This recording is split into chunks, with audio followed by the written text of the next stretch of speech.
Este es un proyecto que se inició cuando Douglas Monroy comenzó a ver parte del archivo que yo tenía de lo que aquí había ocurrido. Douglas entendió algo que yo quizás no había visto en ese momento, que era que se tenía un material que era importante sacarlo y que yo lo consideraba que era un material marginal dentro de mi trabajo. Ahora ese material empieza a tener, cuando puedes hojear el libro, empieza a tener un sentido diferente, ¿no?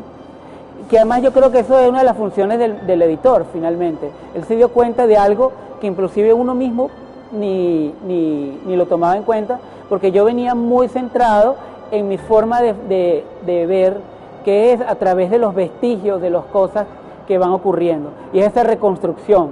Yo nunca pensé reconstruir ese hecho desde el vacío, desde lo que allí ocurrió, ¿no?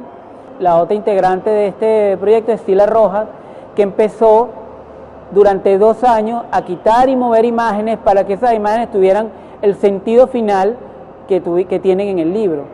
Como decía anteriormente, este es un libro que se escribe en caliente. El libro fue pidiendo cosas que no necesariamente estaban allí. Allí se consiguieron cosas como el acta constitutiva de la empresa, fotografías de eventos que ocurrieron a lo largo del funcionamiento, algunas imágenes de las mujeres que trabajaron aquí, objetos que formaban parte de la propia empresa, llámese etiquetas, tijeras, calcomanía, las propias máquinas. Entonces todo eso se fue incorporando al hecho del discurso que terminó generando un proyecto de libro totalmente distinto al que yo inclusive me podía haber imaginado al principio, no lo tenía claro. El texto de Ana Teresa Torres es un texto que de alguna manera termina cerrando el proyecto, porque ella inclusive dentro de su texto empieza a hacer un aporte de elementos que funcionaron aquí o que convivieron aquí o que vivieron aquí, que yo ni siquiera sabía. Este libro termina siendo un trabajo en equipo, básicamente, es como un trípode. Si le quitas una pata a un trípode se cae. No es tan real que yo tenía muy claro el concepto del libro. Yo tenía ideas sobre lo que podía ser el libro. El libro fue creciendo en la medida que el tiempo pasó.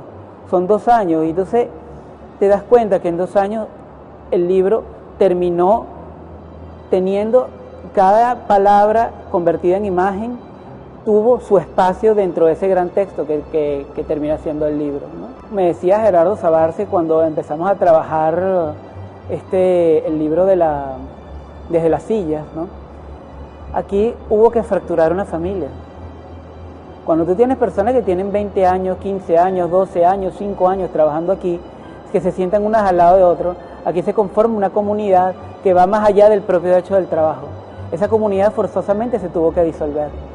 Y esa disolución no fue producto de un consenso, fue producto de una realidad.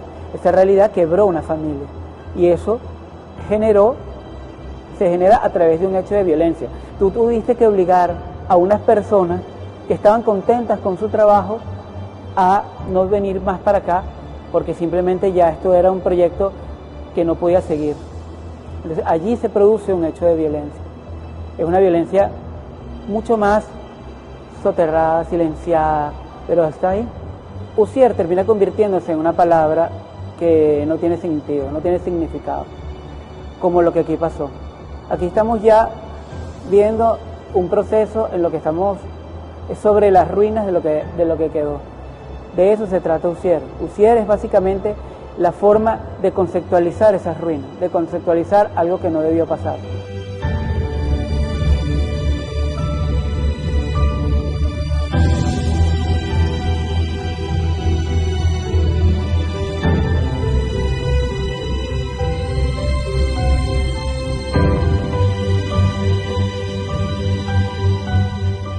Aquí deberían estar todavía sonando las máquinas haciendo camisas o interiores y medias.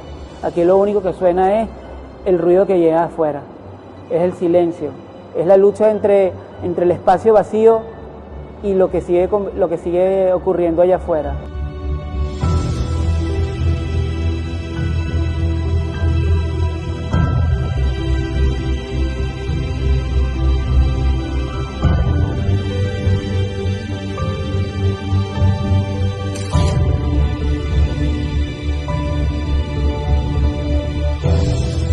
dossier básicamente es eso, es ese sinsentido, es algo que termina convirtiéndose en una abstracción que nos obliga de alguna manera a pensar y redescubrir. Yo creo que como punto final hay que agradecer a Douglas Monroy, quien a través de Monroy Editor pudo llevar a cabo un proyecto como este, a Sila Rojas por aguantar 2 años de quitar y poner imágenes, a la familia López por haberme permitido entrar y fotografiar ese momento tan complejo, y a Gladys Infante por abrir y cerrar este espacio cada vez que tenía que volver a buscar una imagen, un objeto o un documento.